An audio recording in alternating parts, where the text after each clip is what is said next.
In Japan right now, everyone is talking about 20-year-old Chiba Lotte Marines pitcher Roki Sasaki.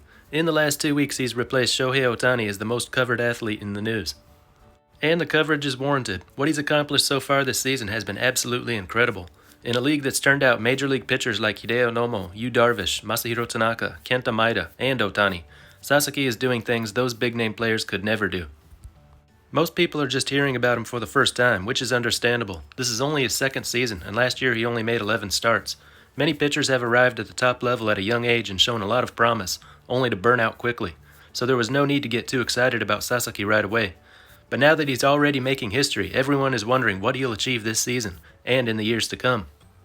After talking about his work on the mound the last 2 weeks, I wanted to take a look at how he got here. There's quite a story to tell about him, not just in his young professional career, but in his whole life. He was born on November 3, 2001 in a small town called Rikuzen Takata in Iwate Prefecture. Iwate isn't known for producing professional ball players. It's a rural area with a cold, snowy winter that keeps young ball players indoors during the winter months. But it's the home of Sasaki and Ohtani.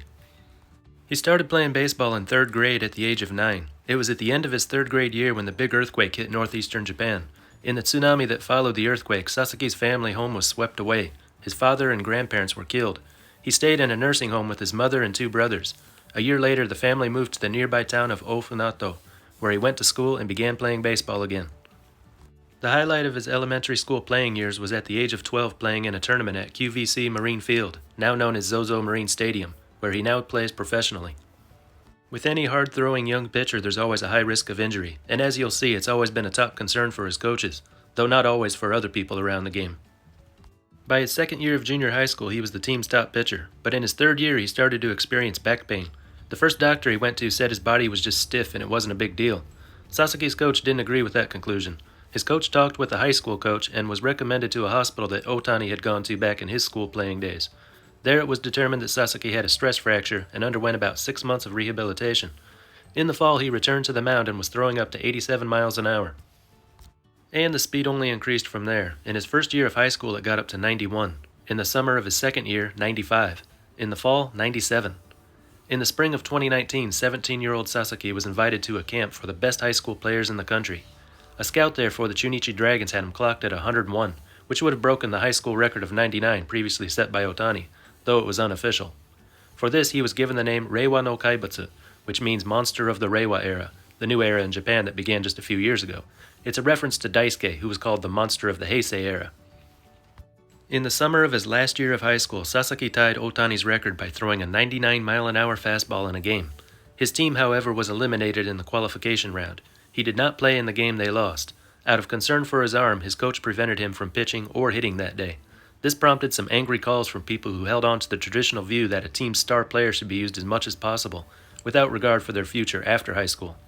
Right after that, he joined Japan's under-18 team, but that was limited to only 1 inning due to blisters on his right middle finger. In October of 2019, just 2 weeks before his 18th birthday, was the NPB draft. 4 teams were trying to get him with their first pick: the Hokkaido Nippon Ham Fighters, the Rakuten Eagles, the Seibu Lions, and the Chiba Lotte Marines. As we all know, the Marines won. He was given a salary of about $150,000. He requested and was given the number 17 because he hopes to one day reach 170 kilometers per hour, or 105.6 miles an hour, which would break the current world record of 105.1 held by Aroldis Chapman. 2020 was his first year in the Chiba Lotte Marines organization. Many expected to see Sasaki make his NPB debut, maybe after a few months of tearing through the minors, but Marines manager Tadahito Iguchi felt he wasn't ready to throw in competition yet, so Sasaki spent the 2020 season practicing but not playing with the minor league team. In 2021, he made his minor league debut in the Eastern League on April 2nd.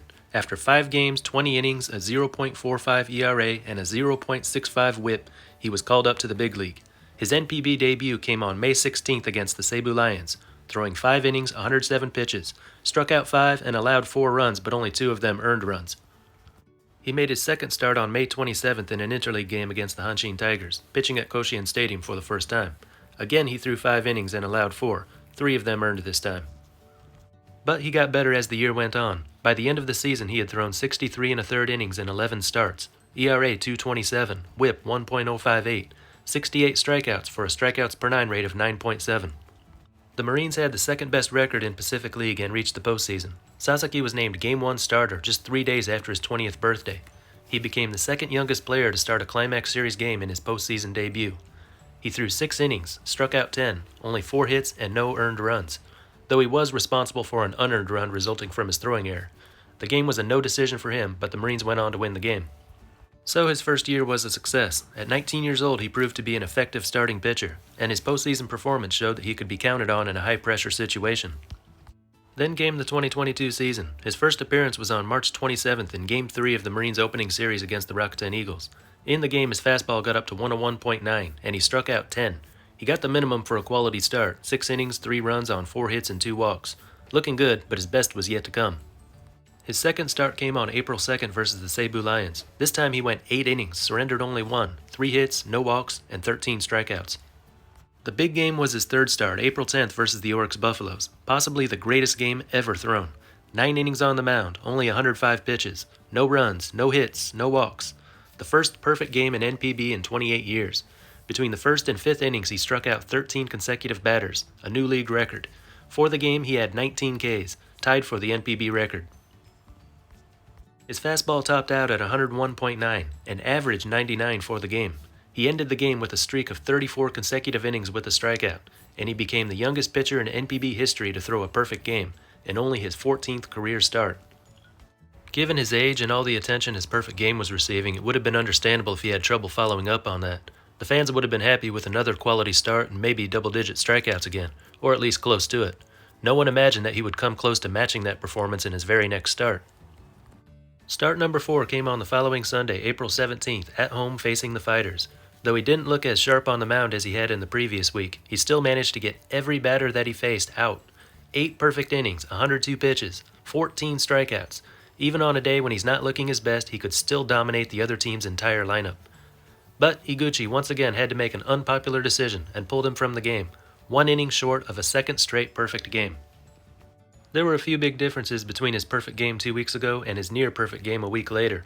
One was the pitch count. He was already at 102 pitches after 8 innings. In his perfect game, he got all 9 innings done in 105. They may have ignored the pitch count if it were going to be his first perfect game, but he had already made history the week before. And while a 1-2-3 ninth would have given him 9 perfect innings, it would not complete the game. The score was tied up at 0, and the Marines in fact lost the game in extra innings, despite only allowing 1 hit, a solo home run. And that's where we are right now. So far in 2022, he's made 4 starts, 31 innings for an average of 7 2/3 per start. ERA 1.16, WHIP 0.29, win-loss record of 2-0, 16.3 strikeouts per 9 innings, and only 0.6 walks per 9. Continuing at that pace seems unimaginable, but then again, no one ever imagined he would do what he's done so far. And there's always the risk of a season-ending injury, something his coaches have been worried about since his school days. If they hadn't been, we might not have been able to see him make history the first month of this season. And for that reason, it's likely his workload will be limited as the season goes on, so back-to-back complete games are not likely to happen. What do you think we'll see from him the rest of the year? Let us know in the comments. That's all for this one, and until next time, this is Baseball International. See ya.